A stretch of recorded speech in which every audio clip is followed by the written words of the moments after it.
والسلام على سيدنا محمد الأمين وعلى آله وصحبه ومن تبعهم بإحسان إلى يوم الدين. العنوان Ramadan, c'est le chapitre, un nouveau chapitre après la zakat, le jeûne du Ramadan.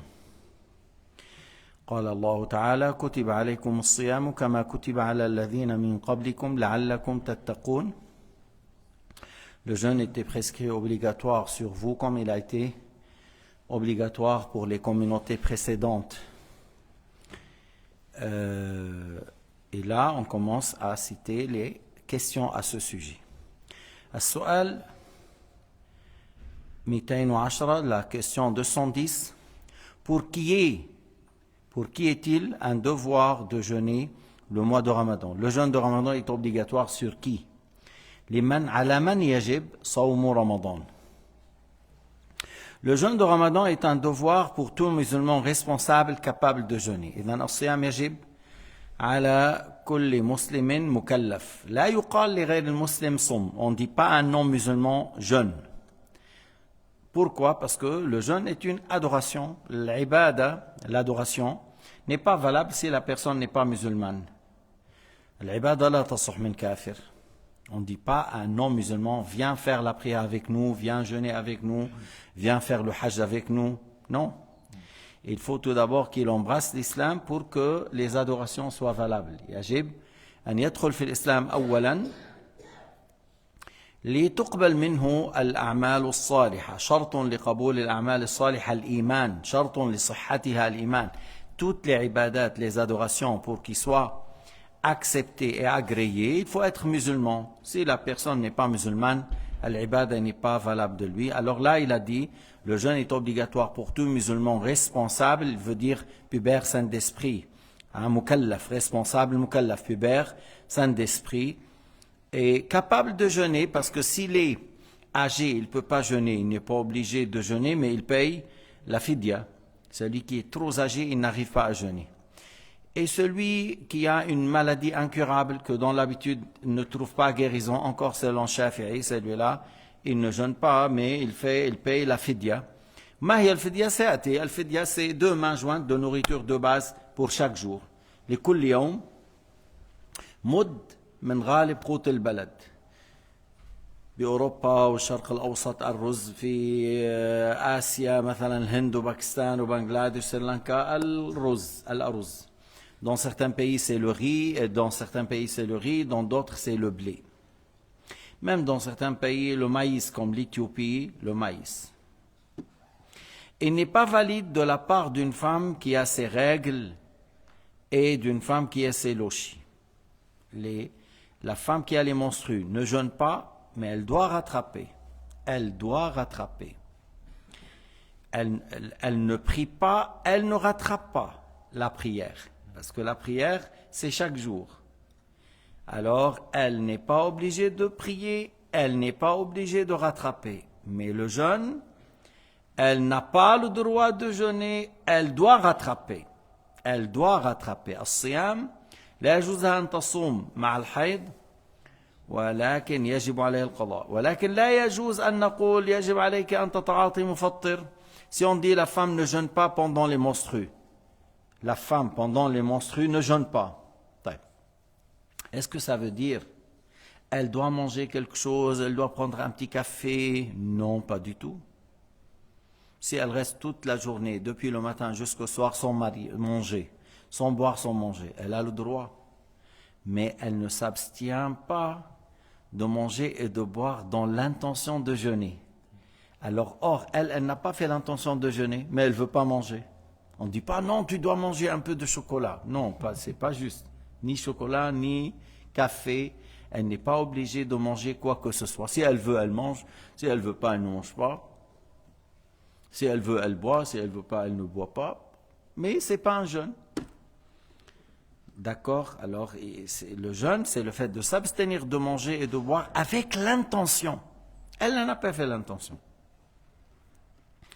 إذن لا يجب على المرأة الحائض أو النفساء تعاطي مفطر، لكن لا يجوز الإمساك عن الطعام والشراب بنية الصوم. Alors la femme qui a les lochis, c'est-à-dire après l'accouchement, elle peut durer les lochis un instant, comme elle peut durer 40 jours, elle peut aller jusqu'à 60 jours. C'est possible qu'une femme qui commence l'accouchement, elle a eu l'accouchement avant le ramadan et elle termine après le ramadan, elle n'a rien jeûné, il faut le rattraper, il faut rattraper tout le mois. Si c'était 29 jours, elle va rattraper 29, si c'était 30, elle rattrape 30. يعني بدها تقضي الصوم إن كان شهر رمضان السنة تلك 29 يوما تقضي 29 وإذا كان 30 تقضي 30. السؤال 201 question 211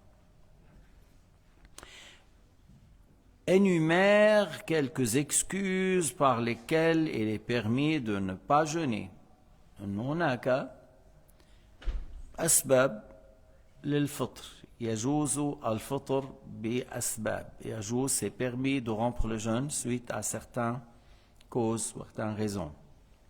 Il est permis de ne pas jeûner à un malade, une maladie qui rend qu'il trouve une difficulté insupportable avec cette maladie de jeûner. C'est pas seulement, oui, il est malade un peu, mais il peut jeûner, ça ne cause aucun problème à cette personne et le jeûne est supportable avec cette maladie, alors il doit jeûner. Il a mal à l'orteil du pied gauche, il a mal, alors tu peux jeûner parce que ça, le fait de jeûner avec ça, ça va pas causer pour toi un problème en plus, ça va pas augmenter la douleur, ça va. Des fois, il y a mais une maladie qu'on trouve une difficulté de jeûner avec ça. إنه صوم مع المرض الذي يشق معه الصوم. طيب متى يحرم متى يجوز؟ Quand est-ce c'est haram? Quand est-ce c'est permis? Jeûner avec la maladie. Jeûner avec la maladie, si ça va me ramener au cimetière Bois de Vaux, tu nous réserves une place là, 311, je ne sais pas quoi. Voilà, c'est-à-dire ça amène à la mort que tu jeûnes.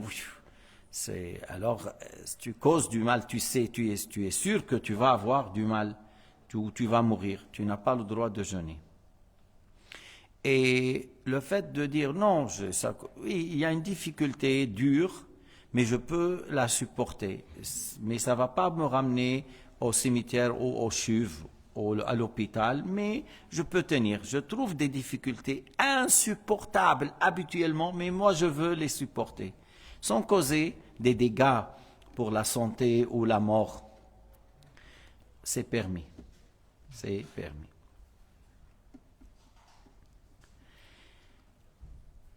إذن في الحال الذي يشق الصوم لكن لا يحصل له ضرر بين لا يؤديه إلى الهلاك يجوز الصوم أما إن كان الصوم يؤديه إلى الهلاك فلا يجوز أن يصوم.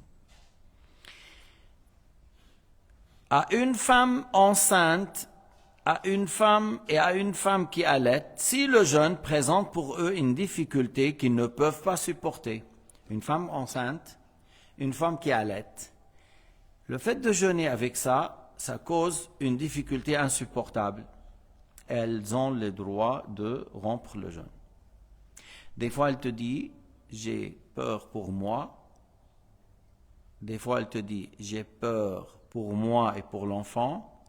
Des fois, elle te dit, j'ai peur seulement pour l'enfant. Détail à ce sujet. شو بيصير؟ إذا قالت أنا أخاف على نفسي ما الحكم؟ إذا قالت أنا أخاف على نفسي والولد ما الحكم؟ إذا قالت أخاف على الولد فقط. طيب.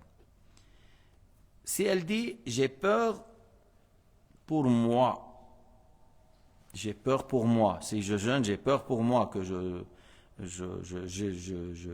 je supporte pas. J'ai peur pour ma santé que j'aurai des problèmes, qu'ils me prennent à l'hôpital. J'arrive pas à tenir. Alors, elle a le droit de rompre le jeûne sans kafara, sans fidya, sans kafara, sans fidya. C'est la peur pour elle et pour l'enfant. Elle a le droit de rompre le jeûne sans fidya. Même s'il y a dit en deux avis, mais on dit, voilà l'avis, il n'y a pas de fidya encore. Elle a peur seulement pour l'enfant qu'elle avorte, ou la peur pour l'enfant qu'elle n'aura plus le lait à lui donner, et par la suite, l'enfant, il aura mal, on va le prendre à l'hôpital, tout ça. Alors là, elle a le droit de rompre le jeûne et elle doit donner fidya. Elle doit donner quelque chose parce qu'elle a peur seulement pour l'enfant. Elle doit faire un fidya. Moud, de nourriture de base.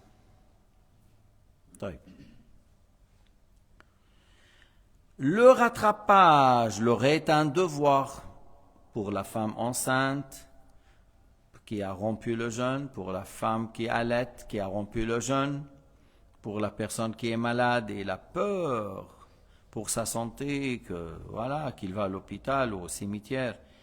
Alors ces trois personnes doivent rattraper. فمن كان مريضا أو على سفر فعدة من أيام أخر. Celui qui était malade ou en voyage, alors rattrapage dans d'autres jours. مريضا أو على سفر، لكن ليس المرض هو المفطر وليس السفر هو المفطر. المرض هو السبب الذي يجوز بسببه الفطر، والسفر هو السبب الذي يجوز من أجله الفطر. فإن أفطر فعليه القضاء، أما إن لم يفطر فليس عليه قضاء. Alors celui qui est malade ou celui qui est en voyage, rattrapage dans d'autres jours. Ça veut dire, s'il est malade et il a rompu le jeûne, qu'il rattrape. S'il est en voyage et il a rompu le jeûne parce qu'il a raison, il a l'excuse, alors qu'il rattrape dans d'autres jours. Alors, la maladie, le voyage, c'est une raison ou une excuse pour rompre. Mais c'est pas le maladie même, c'est quelque chose qui rompt. C'est pas le voyage même qui rompt. C'est une excuse. Et lui, il a utilisé l'excuse, il a rompu, alors qu'il rattrape.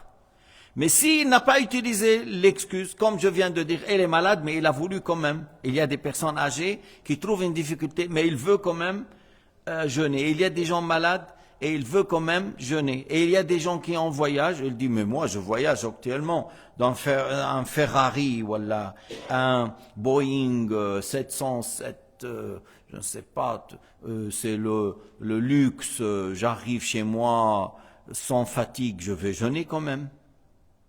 C'est valable. Et c'est quoi le mieux pour celui qui voyage, qui ne trouve pas de difficultés?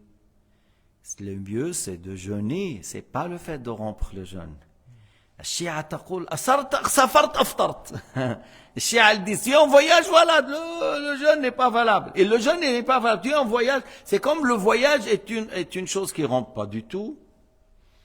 Comme le voyage, c'est une permission pour raccourcir la prière, pour regrouper entre deux prières, et c'est pour rompre le jeûne. C'est d'excuses. Mais c'est pas le voyage lui-même, c'est une chose qui rompt.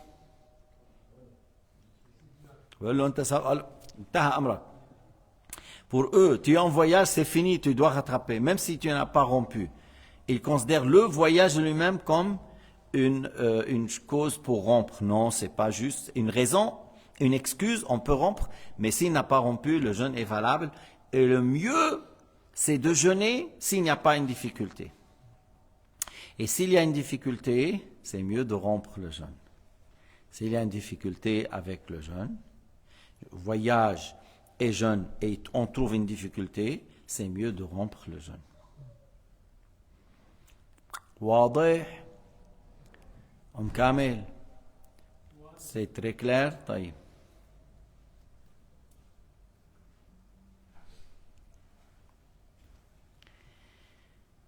Il est permis à une femme enceinte et à une femme qui allait de ne pas jeûner si elles ont peur pour leur enfant. Il leur incombe à toutes deux le rattrapage et la compensation, al-fidya, comme j'ai dit, parce qu'ils ont peur seulement pour l'enfant. Il est permis de ne pas jeûner pour le voyageur qui effectue un voyage permettant de raccourcir de prière de 4 rak'at. Yani, quel jeûne, quel voyage rompt, quel voyage rompt ou donne excuse pour rompre le jeûne, c'est le voyage qui est long, qui nous donne la permission de raccourcir la prière. Selon Imam al-Dunya, selon le grand imam de la terre, l'imam Shafi'i, à peu près 120 et quelques kilomètres. Selon l'imam Abu Hanifa, à peu près 90 kilomètres. Selon l'imam de l'Afrique, l'imam de l'imam Malik, l'imam des Africains, à peu près 50 kilomètres. 48 kilomètres, à peu près. Mais, monsieur, bienvenue tout d'abord. Mais, monsieur, le voyage, il doit être effectué avant l'aube. Ah oui, tu veux rompre le jeûne, il faut que tu sortes de Lausanne avant l'aube. L'aube, aujourd'hui, 6h moins 20, par exemple, 6h moins quart, tu sors, par exemple, avant. Tu quittes Lausanne. Long, et le but, c'est pas faire un péché, c'est pas aller attaquer une banque, faire un péché, voilà. Et avant l'aube, il faut sortir avant l'aube. Sauf que le grand imam de Ahl Sunnah, et qui n'est pas l'imam de l'Wahhabiyya, qui est l'imam de Ahl Sunnah, l'imam Ahmed, radiyallahu anhu, on peut rompre le jeûne même si on sort après Dhuhr, même si on sort après l'Asr. Une fois que tu quittes Lausanne, tu veux aller après Dhuhr, tu prends l'avion, même après Dhuhr, même après, tu as le droit de rompre le jeûne, même en pleine journée. Selon l'imam Ahmad ibn Hanbal. D'accord? Alors, un voyage qui est long, on peut raccourcir la prière et que le voyage commence avant l'aube, c'est-à-dire on quitte la ville où on est avant l'aube. Non.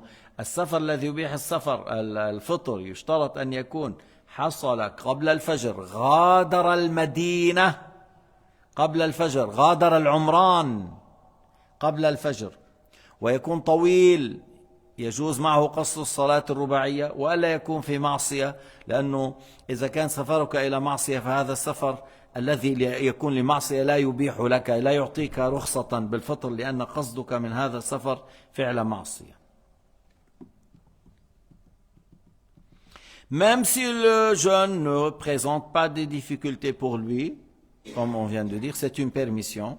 Le jeûne aujourd'hui dans le train, dans l'avion, dans certains... Oui, ne donne pas une difficulté. Alors c'est mieux de jeûner, mais j'ai le droit de rompre le jeûne. Et il est d'autre part permis de ne pas jeûner à celui qui n'en a pas la capacité en raison de son grand âge.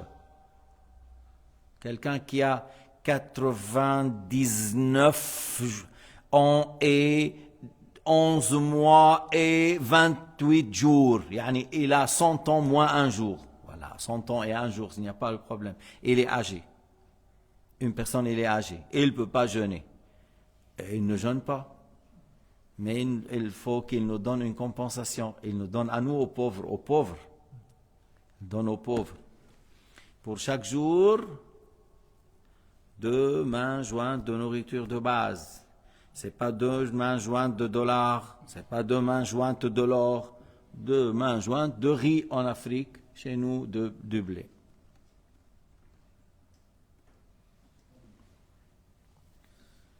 On est d'accord pour l'instant? Ça va très bien?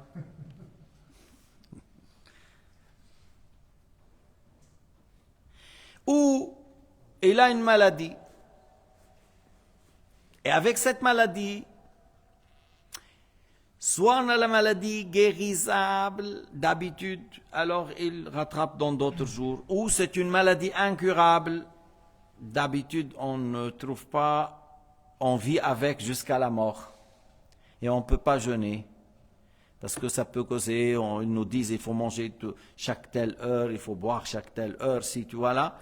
Alors à ce moment-là, on paye la compensation selon l'imam Shafi'i. Selon l'imam Abi Hanifa al-Nu'man, même si c'est une maladie incurable, il ne jeûne pas, on est d'accord. Il ne peut pas jeûner, il ne jeûne pas. Mais il ne paye pas. On attend peut-être, il espère de rattraper. On espère qu'il rattrape. Lorsqu'il vient à l'âge, que maintenant, à part la maladie, il y a l'âge. On ne peut pas jeûner maintenant. En dehors de maladie, il est trop âgé, il ne peut pas, on n'espère pas de pouvoir rattraper. C'est là où il paye la compensation. C'est là où il paye les jours qui ont passé et qui n'a pas jeûné. Mais عند Shafi'i, on a dit selon Shafi'i tout de suite, une maladie incurable, il ne peut pas jeûner, alors il paye la compensation. Ou celui qui est trop âgé, il ne peut pas jeûner, la compensation. C'est le cas de la personne terrassée par la maladie de sorte qu'elle ne peut supporter le jeûne. Celui qui est tous dans la maladie, il est dans des maladies incurables, il sort d'une maladie. Voilà, c'est pas quelqu'un qu'on espère qu'il trouve guérison. Alors il rompt le jeûne et il paye la compensation. السؤال 2-1-2. Question 2-1-2. 2-1-2. 212. Il a posé la question, est-ce un devoir de faire intervenir chaque nuit l'intention de jeûner le jour qui vient et de préciser de quel jeûne s'agit-il? Oui, s'agit-il, c'est mieux peut-être. Et, tu es d'accord Salim? Et quand doit-on la faire, l'intention? Est-ce que chaque jour il faut faire l'intention et quand? Et qu'est-ce qu'on dit dans l'intention? Jolie question. Et on va entendre une jolie réponse, n'est-ce pas? Jolie question, il faut avoir une jolie réponse. Allah, oui, naam. Il est un devoir de faire intervenir pendant la nuit l'intention de jeûner le jour qui vient et de préciser de quel jeûne il s'agit. Est-ce que c'est le jeûne de Ramadan? Est-ce que le jeûne de l'Kaffara? Est-ce que le jeûne d'un vœu? La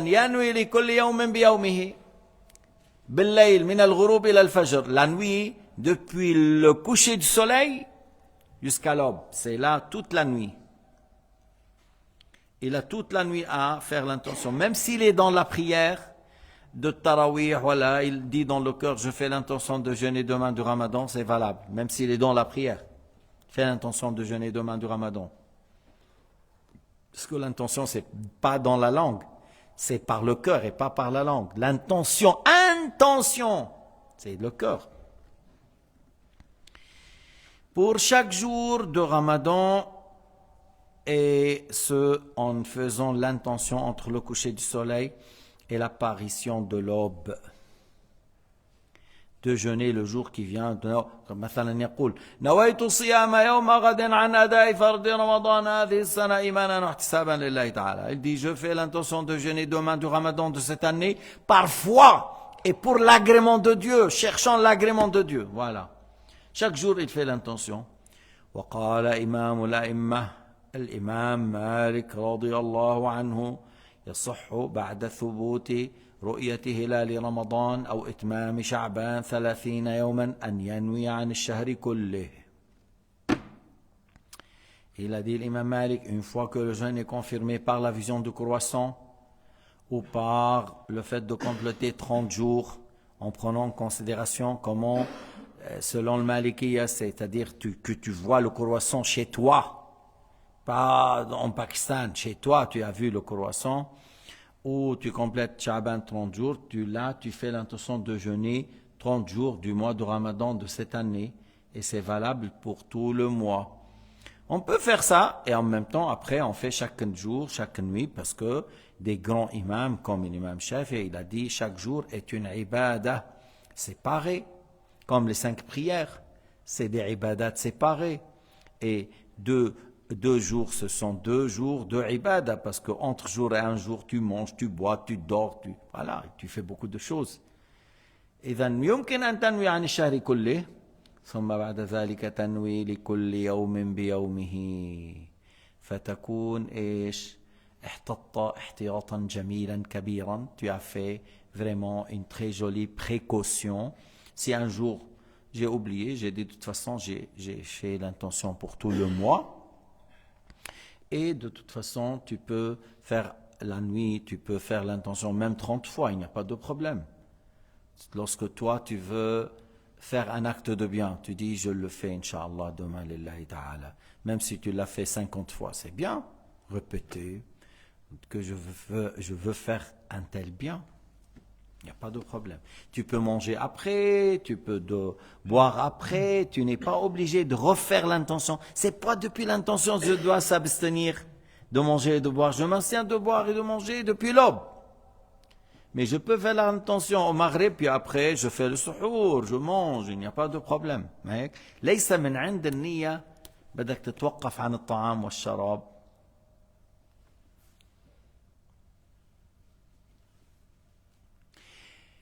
هلا خلينا بعد شوي هيك نسأل نقول شغلة. هل يجوز للإنسان أن يأكل ويشرب قبل أن يتأكد من دخول المغرب؟ Est-ce que la personne a le droit de manger et de boire avant d'être sûr que le Maghreb est rentré? Non, il faut être sûr. Nous, avec notre calendrier, nos erreurs, nos horaires, on a pris à peu près 5 minutes de précaution. Mais maintenez ça, parce que tu as jeûné, comme on dit, 17 heures, tu peux encore tenir 2 minutes. Alors, si tu as mangé en ayant de doute, est-ce que le Maghreb est rentré ou non? Tu as mangé. Il faut refaire le jour, mon frère. Il faut rattraper ce jour, parce que tu as mangé avant d'être sûr que le Maghreb est rentré. Tandis que, pour l'aube, si tu es en train de faire suhour, tu es en train de faire quoi? As-suhour sunnah. Tu fais de manger un peu le matin, avant l'aube. Puis après, à un certain moment, est-ce que l'aube est apparue ou non? Tu as continué à manger et tu as arrêté après. Mais tu as mangé pendant que tu as eu de doute. Est-ce que l'aube est apparue ou il n'est pas apparu? Le jeûne est valable. Pourquoi? Pourquoi le jeûne est valable, Ahmed? Il a mangé pendant qu'il a un doute. Est-ce que le subh est rentré ou non? Pourquoi? Parce que si on a de doute, on revient à la base. C'est quoi que c'est la nuit. La certitude que c'est la nuit. Pour l'aube, je suis pas sûr. Alors, le jeûne est valable. Mais tandis que, si tu as jeûné, maintenant le Maghrib est rentré ou non, tu as un doute, on revient à la base. C'est dans la journée, tu as mangé, alors le jeûne, il faut rattraper. C'est pas deux choses différentes, hein.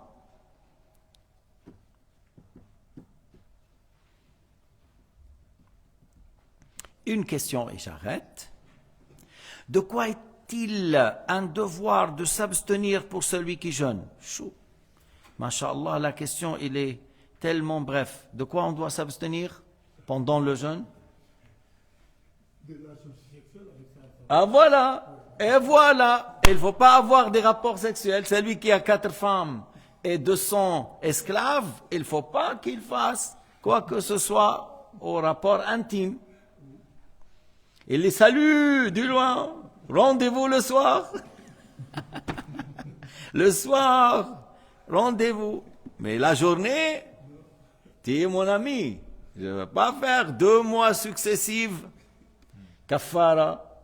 2 mois successifs. Taï. Qal. La réponse. Et il est un devoir pour lui de s'abstenir de rapports sexuels. Subhanallah, il a dit comme toi. Il a commencé comme toi. Il a dit, il ne faut pas avoir des rapports sexuels. Et il a dit, virgule, ni de la masturbation, virgule, de se faire vomir, provoquer le vomissement. Il ne faut pas faire. Mais s'il a vomi malgré lui, il rince la bouche et il complète. Et ça a été dit dans le hadith. Reste avec moi, Kamaru, comme tu es là. Reste à ta place. De l'apostasie. Alors, l'apostasie annule le jeûne. Si quelqu'un a mécru, la hawla wa la quwwata illa billah. Le jeûne est rompu. Tous les hasanats sont partis. Tu te rends compte? Si quelqu'un a apostasié et il avait des hasanats par le fait d'apostasie, tout est parti. Tous les actes de bien sont annulés. C'est comme quelqu'un, par exemple, pour une petite idée, il a travaillé en Suisse 60 ans, il a construit un building, puis après on a cassé les piliers en bas, les sionistes, ils ont donné un bombardement en bas, tout est cassé. Tout part. Apostasie, la mécréance, annule toute récompense qu'on a fait avant. Et ça annule le jeûne. Mais quand même, il doit revenir à l'islam par shahada, 2 témoignages. Il faut revenir par 2 témoignages et il ne faut pas manger ou boire. Il n'a pas le droit de manger et de boire. Le jeûne est rompu, mais il n'a pas le droit de manger et de boire. Il faut rattraper après le ramadan. Mais le jeûne est rompu. Et les hasanats, c'est parti. Wala hawla wala quwwata illa billah. Ça, c'est une grande épreuve. Et d'introduire une substance dans une cavité de son corps, hormis sa propre salive. Lorsqu'il a dit cavité, c'est-à-dire faire entrer une substance par la bouche qui dépasse la lettre ha. Si ça dépasse ça, voilà, c'est déjà à l'intérieur. Ok. Il a fait dépasser par le nez, le al-khayshum, l'extrémité. Il a déjà passé une substance, pas l'odeur de harira, pas l'odeur du parfum, pas l'odeur du rose, non, une substance. Il a pris ce qu'on dit sout. Il y a des choses qui provoquent l'effet d'éternuer. Ou il a pris cocaïne. Et c'est grave, prendre cocaïne par le nez, là. Ça rompt le jeûne et c'est un grand péché, attention. Mais c'est pour rompre le jeûne, pour dire, yani. Il a fait rentrer quelque chose par l'oreille. Et il a traversé, ça rompt le jeûne. Il y a 2 avis, mais il y a un avis qui dit ça rompt le jeûne. Oui, selon Shafi'i, ça rompt si tu fais rentrer quelque chose. Pas l'aiguille pour nettoyer, mais tu as mis par exemple des gouttes dans l'oreille, puis après tu te vois le goût, après ça arrive vers la gorge. Parce qu'il y a une canalisation qui va jusqu'aux gorges. Mais nettoyer les oreilles, tu peux. Nettoyer le nez, tu peux. Ou il a ouvert une place dans le ventre et il a mis quelque chose dedans. Déjà, c'est haram, c'est le fait de faire ça, mais ça rompt le jeûne. Mais si quelqu'un a fait, ça rompt le jeûne. Ou il a pris une suppositoire. Ça annule le jeûne. Ah non, mais s'il est malade, l'excuse de maladie. Excuse de maladie. Mais ça rompt le jeûne. Sa propre salive qui n'est pas mélangée avec de sucre, il peut l'avaler, à condition qu'il ne sort pas dehors. S'il sort dehors, il ne peut pas l'avaler. On est d'accord. S'il est à l'intérieur de la bouche, il peut avaler la salive sans problème. Mais si on a, par exemple, on a mangé par oubli, c'est rappelé, on a craché. La salive, maintenant, il est sucré. C'est le goût chocolat, Lindt. Il faut cracher, il faut rincer la bouche jusqu'à la salive blanche. Après, tu avales. Mais la salive avec chocolat, tu ne peux pas avaler. Salive avec le goût sucre, miel, ainsi de suite, tu ne peux pas avaler. Voilà.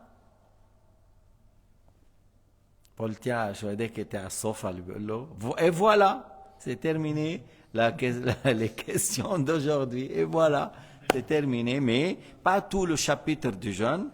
Ça va venir, la suite, Inch'Allah. La semaine prochaine, on termine. Mais on clôture par un hadith.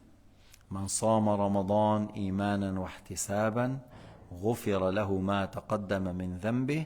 C'est lui qui jeûne le mois de Ramadan parfois. Et pour l'agrément de Allah, Allah lui pardonne les petits péchés qu'il a fait auparavant. Et le jeûne, c'est une ibadah qui renferme des choses capitaux dans le plaisir. Les rapports sexuels, le fait de manger le chocolat, le fromage, la viande, les glaces et d'autres choses, les fruits, et le fait de boire des jolies boissons, boire de l'eau, boire du café, boire du thé, c'est les plaisirs capitaux. On s'abstient de tout cela pour l'agrément de Dieu. Tu vois, alors c'est une ibada qu'on fait pour l'agrément d'Allah. On délaisse nos plaisirs capitaux pendant toute la journée. Mais Inch'Allah, cette année, ça va venir dans le mois de février. Les jours sont très courts, surtout en Suisse. Vous allez rompre le jeûne peut-être vers 6h, 5h30, 6h. Vous allez jeûner peut-être 13h, 12h, 13h. Moi, je me rappelle, j'étais 8 ans, 9 ans, je jeûnais 18h et j'étais petit et j'étais dans le verger. Waouh! Bon, les jours passent, n'est-ce pas? Lorsqu'on était enfant et maintenant on est grand-père. Espérons que vous soyez encore grand-père. Mais d'abord, il faut que vous soyez des pères. Il faut que vous soyez père pour que vous soyez grand-père. Tu ne vas pas devenir grand-père sans être père. Il faut avoir les épouses et il faut avoir les enfants, n'est-ce pas, monsieur? Non, monsieur, toi, tu es caché dans tes habits. Tu ne m'as pas dit encore qu'est-ce qu'il y a en Afrique, qu'est-ce qu'il y a là. Tu es caché, moi je sais, là-bas, j'ai dit une fois, mais vous n'avez pas une femme mariée? Elle m'a dit, c'est sûr, cher, vous voulez? J'ai dit, non. Elle m'a dit, c'est sûr, tu n'en joues pas avec? Alors, non, j'ai dit, je ne suis pas prêt. Alhamdulillah, sallallahu ala sayyidina Muhammad wa ala alihi wa sahbihi wa sallam.